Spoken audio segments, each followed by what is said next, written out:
같이 사도신경으로 신앙 고백합니다. 전능하사 천지를 만드신 하나님 아버지를 내가 믿사오며 그 외아들 우리 주 예수 그리스도를 믿사오니 이는 성령으로 잉태하사 동정녀 마리아에게 나시고 본디오 빌라도에게 고난을 받으사 십자가에 못 박혀 죽으시고 장사한 지 사흘 만에 죽은 자 가운데서 다시 살아나시며 하늘에 오르사 전능하신 하나님 우편에 앉아 계시다가 저리로서 산자와 죽은 자를 심판하러 오시리라. 성령을 믿사오며 거룩한 공회와 성도가 서로 교통하는 것과 죄를 사하여 주시는 것과 몸이 다시 사는 것과 영원히 사는 것을 믿사옵나이다. 아멘. 우리 다 같이 찬송 429장 세상 모든 풍파 너를 흔들어 찬송합니다.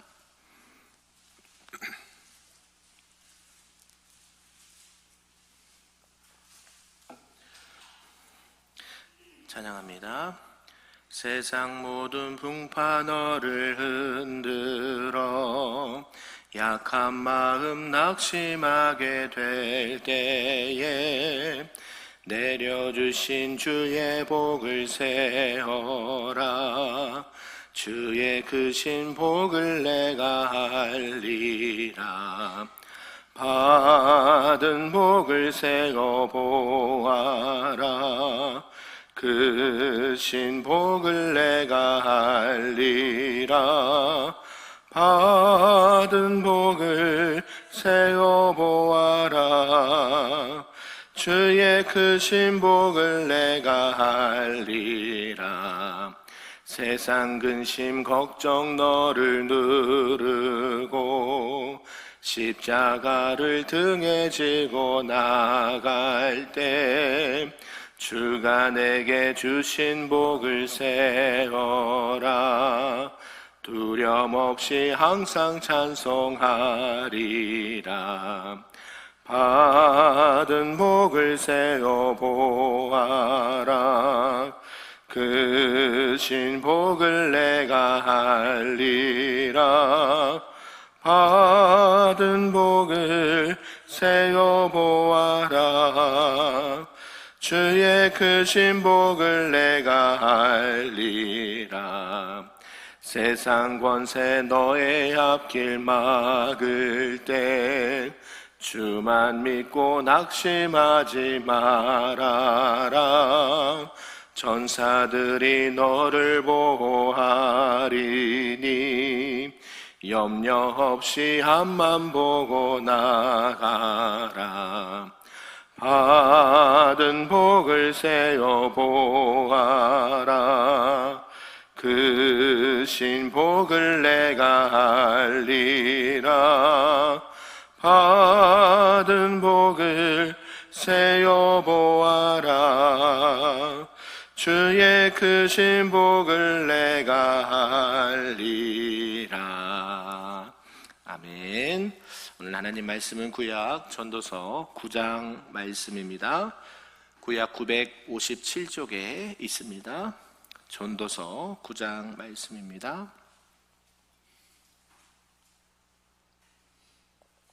한 절씩 교독합니다. 이 모든 것을 내가 마음에 두고 이 모든 것을 살펴본즉 의인들이나 지혜자들이나 그들의 행위나 모두 다 하나님 손 안에 있으니 사랑을 받을는지 믿음을 받을는지 사람이 알지 못하는 것은 모두 그들의 미래의 일듬임이니라.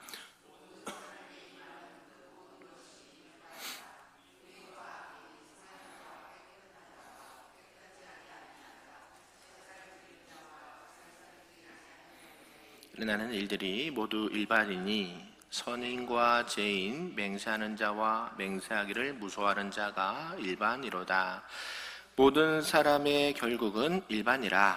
이것은 해 아래에서 행해지는 모든 일 중에 악한 것이니 곧 인생의 마음에는 악이 가득하여 그들의 평생에 미친 마음을 품고 있다가 후에는 죽은 자들에게로 돌아가는 것이라.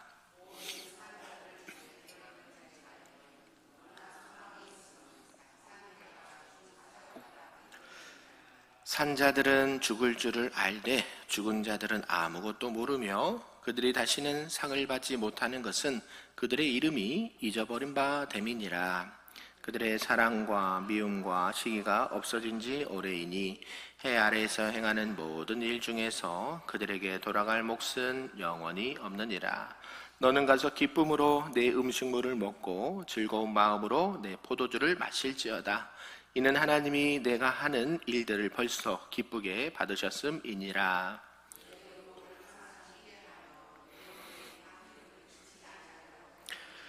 내 헛된 평생의 모든 날, 곧 하나님이 해 아래에서 내게 주신 모든 헛된 날에 내가 사랑하는 아내와 함께 즐겁게 살지어다. 그것이 내가 평생의 해 아래에서 수고하고 얻은 내 몫이니라. 내가 장차 들어갈 소에는 일도 없고 계획도 없고 지식도 없고 지혜도 없음이니라. 내가 다시 해 아래에서 보니 빠른 경주자들이라고 선착하는 것이 아니며 용사들이라고 전쟁에 승리하는 것이 아니며 지혜자들이라고 음식물을 얻는 것도 아니며 명철자들이라고 재물을 얻는 것도 아니며 지식인들이라고 은총을 입은 것이 아니니 이는 시기와 기회는 그들 모두에게 임함이니라. 재난의 그물에 걸리고 새들이 올무에 걸린 같이 인생들도 재앙의 날이 그들에게 호련히 임하면 거기에 걸리느니라. 내가 또 해 아래에서 지혜를 보고 내가 크게 여긴 것이 이러하니 곧 작고 인구가 많지 아니한 어떤 성읍에 큰 왕이 와서 그것을 에워싸고 큰 용벽을 쌓고 치고자 할 때에 그 성읍 가운데에 가난한 지혜자가 있어서 그의 지혜로 그 성읍을 건진 그것이라. 그러나 그 가난한 자를 기억하는 사람이 없었도다. 지혜가 힘보다 나으나 가난한 자의 지혜가 멸시를 받고 그의 말들을 사람들이 듣지 아니한다 하였노라. 조용히 들리는 지혜자들의 말들이 우매한 자들을 다스린 자의 호령보다 나으니라. 같이 있습니다.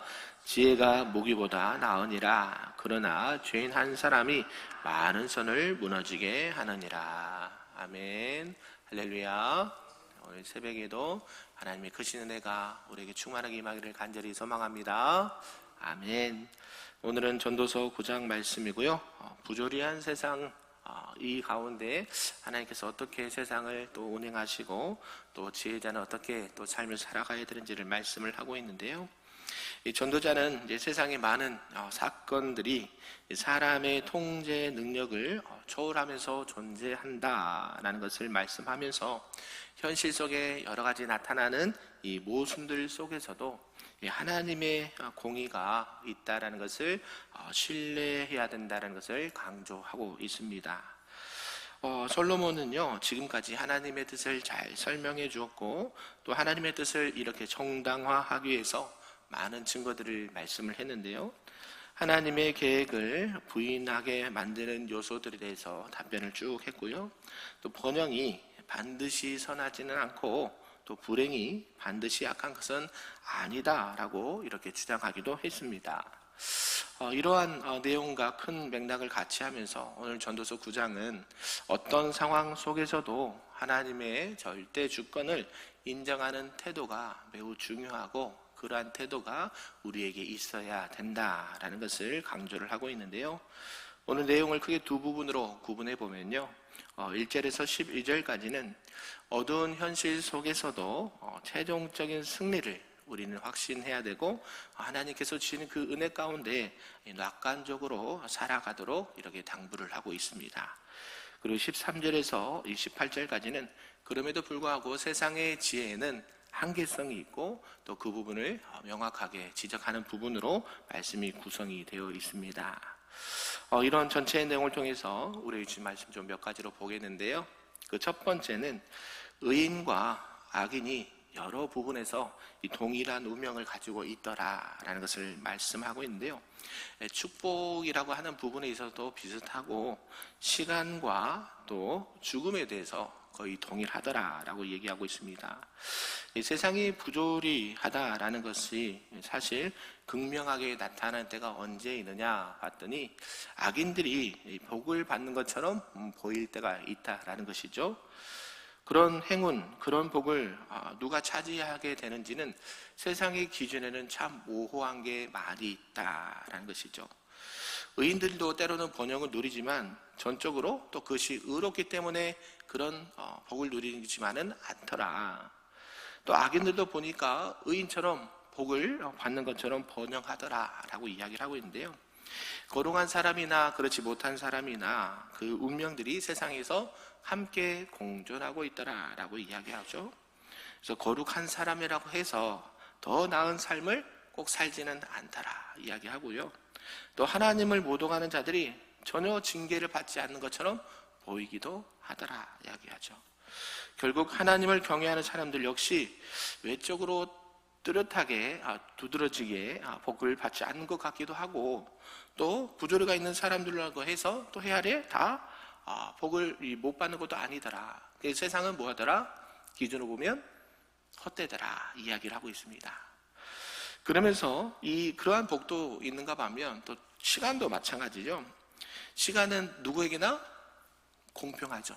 하루에 25시간 사시는 분 안 계시죠? 네. 의인이나 악인이나 선한 자나 악한 자나 지혜로운 자나 그렇지 못한 자나 하루에 24시간은 동일하더라 이야기하고 있습니다.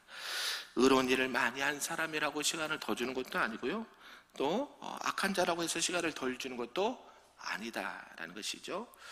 그래서 의인이나 악인이나 똑같이 시간을 성실하게 사용해야 된다라는 것이죠. 내가 의로운 행위를 많이 했다고 해서 하나님 저 시간 더 주세요 할 수가 없고, 그렇다는 것이죠. 그래서 헛된 인생이 가치 있게 되는 것은 결국 똑같은 시간 안에 그 시간을 어떻게 하나님께서 기뻐하시게 또 가치 있게 쓰느냐가 중요하더라. 이게 지혜자의 모습이다라는 것을 말씀을 하고 있습니다. 그리고 죽음에 대해서도 동일하게 얘기하는데요. 이 세상의 기준에서 이 죽음을 피해갈 수 있는 사람이 없더라. 지혜자든 그렇지 못한 자든 거룩한 자든 그렇지 못한 자든 의인이든 악인이든 죽음을 피할 수가 없더라. 그러니까요, 우리의 선행이 우리의 죽음으로부터 구원하지 못한다. 또 악인이나 의인이나 누구든지 육체는 죽어서 썩게 되더라. 이것은 반드시 나타나는 현상인데, 영원한 소망을 가지고 있는 의인을 이 죽음이란 게 두렵게 하기도 하고 절망에 빠뜨리기도 하더라라는 것이죠. 어떠한 삶을 살든지 똑같이 의인이나 악인이나 죽어야 한다는 사실이 세상의 기준을 보면 헛되더라 이야기하죠. 세상의 기준은. 그러나 우리는 그게 다가 아니라는 것을 알고 있죠. 지혜자는 죽음 너머에, 아멘, 죽음 너머에 세상이 아무리 부조리해도 하나님께서는 우리가 하나님의 나라 본향으로 이렇게 바라보고 그 소망을 바라보고 살아가는 것이 지혜다라고 말씀하신 줄로 믿습니다. 우리가 세상이 참 악하고 부조리하고 왜 악인들은 형통한가, 왜 저들은 복을 받고 있는가, 그럴 필요가 없다라는 것이죠. 시간과 또 건강과 또 여러 가지 상황에 있어서 다 이해하지 못해도 하나님께서는 또 하나님의 백성들을 생각하시고 또 지혜로운 길로 인도하실 줄로 믿습니다. 저와 여러분도 그런 지혜로운 인생이 될 수 있기를 바랍니다. 두 번째는 그렇다면 이러한 부조리 같은 세상 극복할 수 있는 방법에 대해서 말씀을 하고 있는데요. 첫 번째는 주신 복을 누려라 라고 말하고 있고요. 두 번째는 주신 사명을 잘 감당해라. 그리고 세 번째는 이 다가올 미래에 대해서 소망을 가져야 된다라는 것을 말씀하고 있습니다. 우리가 찬양도 드렸듯이 받은 복을 뭐 해보라고요? 세어보라. 저 말씀 준비해서 이 찬양을 준비했는데요. 너무 이 현실의 이 부조리함을 보다 보면 뭘 놓칠까요? 감사를 잃어버려요. 감사를. 받은 복이 많음에도 불구하고 뭐만 보일까요? 안 되는 것, 없는 것, 힘든 것, 괴로운 것만 보이거든요. 그러면은 어떻게 될까요? 감사가 이만큼 했는데 안 좋은 거는 이렇게 몇 개밖에 안 되거든요. 이걸 놓치면 누가 손해예요? 본인이 손해죠. 본인이 손해. 그러니까 너무 그런 것에 집착하면 심각하게 우울 증세도 보이고 마음이 괴롭고 무절제하게 또 방종할 수 있더라. 그러므로 이러한 세상에서 우리가 보람있고 지혜롭게 살아가려면 지난 말씀에 들었듯이 중용의 길이 필요하다. 너무 극단에 치우치지 않고 좌로나 우로나 치우치지 않는 게 중요하더라라고 말하고 있죠. 또 육체적인 이런 욕구도요, 죄악의 소산일 수도 있지만 하나님께서 이런 육체적 욕구도 우리에게 허락해 주신 거죠. 여러분, 밥 안 먹고 사실 수 있는 분 안 계시죠? 네, 여러 가지 기본적인 욕구가 있습니다. 하나님께서 주신 거라는 것이죠.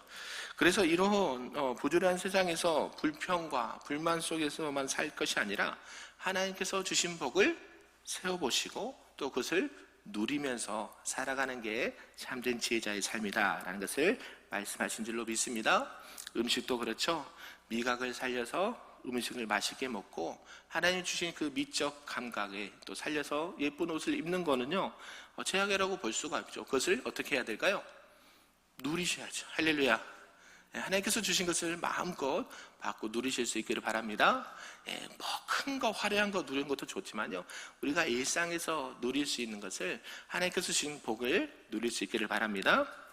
두 번째는 주신 사명을 잘 감당하라고 말하는데요, 우리는 이 삶의 어둠에 또 이런 부조리한 모습에 빠져서 절망하면요, 아무런 일도 하기 싫고 노력도 하기 싫다라는 거죠. 에휴, 내가 뭐 해봤자 세상이 변하겠어.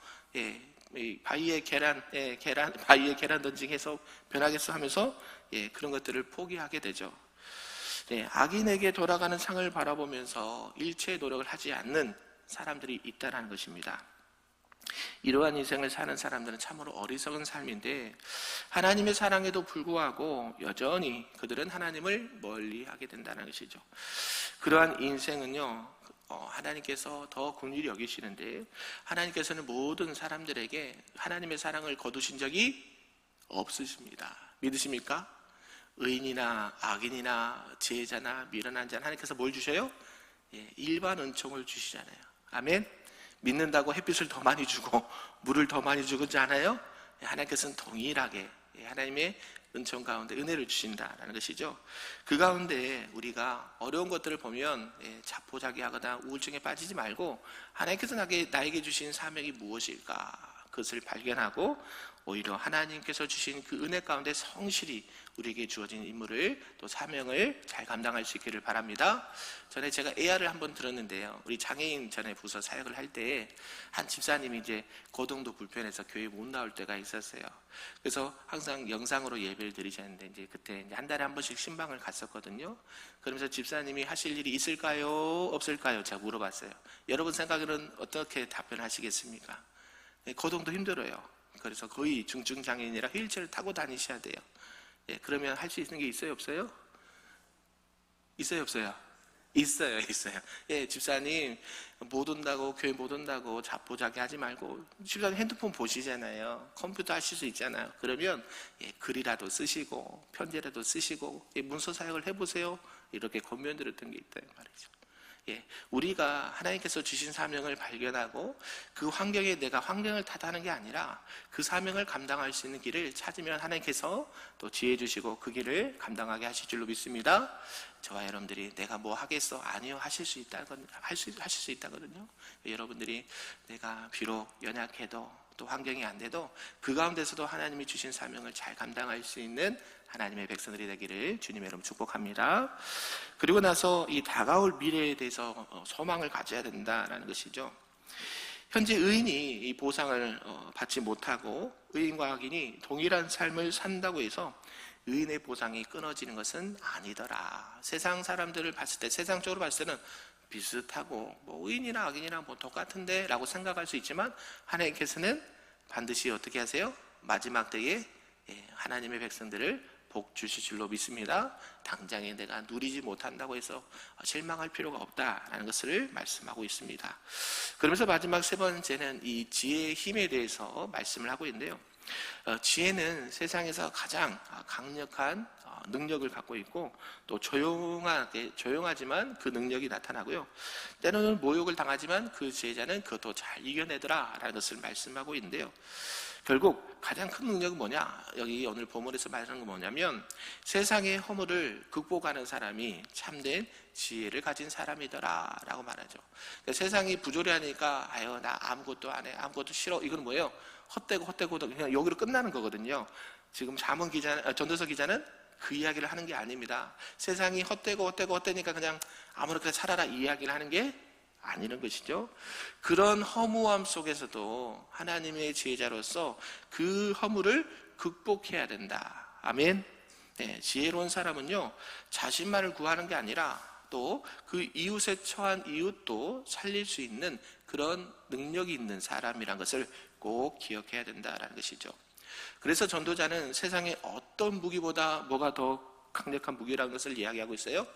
지혜가 그 어떠한 무기보다 강력하더라, 이렇게 말하고 있습니다. 다른 방법으로 만들어진 것들은 그 소리가 아무리 클지라도 결국 사라지게 되는데요, 이 지혜는요 모든 힘을 이끄는 힘의 근원이기 때문이다 라고 말하죠. 결국 우리는 모든 일들을 지혜롭게 처리해야 되고요, 또 모든 힘이 이 지혜에 의해서 통제가 될 때에 결국 그 모든 일들을, 또 어려운 일들을 돌파할 수 있다라는 것을 말씀하고 있습니다. 또한 지혜의 속성이 뭐냐면 결코 소란하지가 않다는 거죠. 조용합니다. 그래서 전도자는 지혜가 조용히 들려온다라고 말하는데요, 이렇게 일반적으로 지혜롭지 못한 사람들은 막 큰 소리를 치고요, 또 여러 가지 자기의 약점을 감추려고 막 이렇게 나타내는 경우가 있다는 것이죠. 그런데요, 이 지혜가 있는 사람들, 지혜 중심으로 들어가게 되면 어떻게 돼요? 주님처럼 온유한 자가 되고요, 이 겸손하게 그 열매를 거두게 된다는 것이죠. 전에 온유함에 대해서도 말씀드렸는데 온유함이란 게 뭐라 그랬어요? 야생마가 힘을 잘 조절할 수 있는 그 온유함, 그 힘이 있음에도 불구하고 그것들을 잘 컨트롤할 수 있는 능력이 지혜자다라는 것을 말씀하고 있죠. 조용하지만 그 지혜는 큰 능력이 있을 줄로 믿습니다. 그리고 지혜자는 큰 능력을 가진과 동시에 위기에 처한 이웃들을 구할 수 있다. 그래서 인생의 허물을 극복하고 가치 있는 삶을 열어주더라 라고 말하고 있습니다. 때로는 우리가 우둔한 자에게 모욕도 당하는데요, 그러나 지혜자는 이런 일로 실망당하지 않는다. 결국 지혜자의 말이 우둔한 자의 호령보다 더 크게 세상에 들려지게 될 것이다 라고 말씀을 하고 있습니다. 결국 지혜는요 세상 소리처럼 요란하지 않고요, 없는 것 같지만 그 능력이 대단하고 결국 하나님 안에 있는 지혜는 세상을 변화시키는 그 하나님의 은혜가 있는 줄로 믿습니다. 사랑하는 성도 여러분, 말씀을 정리하겠습니다. 우리가 의인이나 악인이나 모두 세상적으로 보면 모순된 세상을 사는 것처럼 보입니다. 그래서 내일은 누구도 알 수가 없습니다. 그러나 분명한 것은 우리 모두가 하나님의 주권 아래 있다는 사실, 그는 동일하게 있는 줄로 믿습니다. 그러므로 헛된 것을 추구하는 덧없는 인생이 아니라 하나님의 뜻에 순종하는 지혜자들이 다 될 수 있기를 바랍니다. 그래서 우리 금빛교회 모든 성도님들이 늘 하나님과 동행하면 좋겠고요, 또한 오늘 말씀에서 의인과 악인은 운명이 비슷하다라는 그런 세상적인 이야기를 하는데요, 그런 비관적인 태도, 그런 허무적인 태도를 버리고 그런 게으름에서 탈피해서 세상의 모순과 부조리가 보인다 하더라도 하나님의 주신 지혜로 열심히 하나님의 일들을 감당하면서 그 부조리한 세상 가운데 어려움에 있고 또 하나님의 사랑이 필요하고 하나님의 도움이 필요한 자들에게 하나님의 지혜로 그들을 살릴 수 있는 여러분 사명자들이 다 될 수 있기를 주님의 이름으로 축복합니다. 그런 하나님과 오늘도 동행하시고 믿음으로 기도로 승리할 수 있기를 간절히 소망합니다. 아멘. 기도하겠습니다. 사랑과 은혜가 충만하신 하나님 아버지 감사합니다. 세상을 보면 참 부조리하고 헛된 것들 투성인 것 같습니다. 건강도 그렇고 인생도 그렇고 아버지 하나님, 세상의 기준으로 보면 다 비슷비슷한 것 같지만 그러나 성경은 분명하게 말씀합니다. 모든 것이 하나님의 주권에 있고 반드시 하나님의 은혜를 깨닫고 지혜롭게 사는 자들에게 은혜가 있다라고 말씀하십니다. 오늘도 하나님의 뜻에 순종하는 지혜를 더하여 주시고 또 우리에게 주신 사명을 발견하여 지혜롭게 그 사명을 잘 감당할 수 있는 하나님의 백성들이 될 수 있도록 인도하여 주시옵소서. 그래서 오늘도 주님과 함께 동행함으로 말미암아 하나님의 뜻을 우리의 삶 가운데, 우리 가정 가운데, 우리 교회 가운데, 이 나라와 민족 가운데 뜻을 펼칠 수 있는 하나님의 지혜자들, 하나님의 거룩한 백성들 될 수 있도록 축복하여 주시옵소서. 감사드리며 예수님의 이름으로 기도하옵나이다. 아멘. 하늘에 계신 우리 아버지여, 이름이 거룩히 여김을 받으시오며 나라가 임하시오며 뜻이 하늘에서 이루어진 것 같이 땅에서도 이루어지리다. 오늘 우리에게 일용할 양식을 주시옵고 우리가 우리에게 죄 지은 자를 사하여 준 것 같이 우리 죄를 사하여 주시옵고 우리를 시험에 들게 하지 마시옵고 다만 악에서 구하시옵소서. 나라와 권세와 영광이 아버지께 영원히 있사옵나이다. 아멘.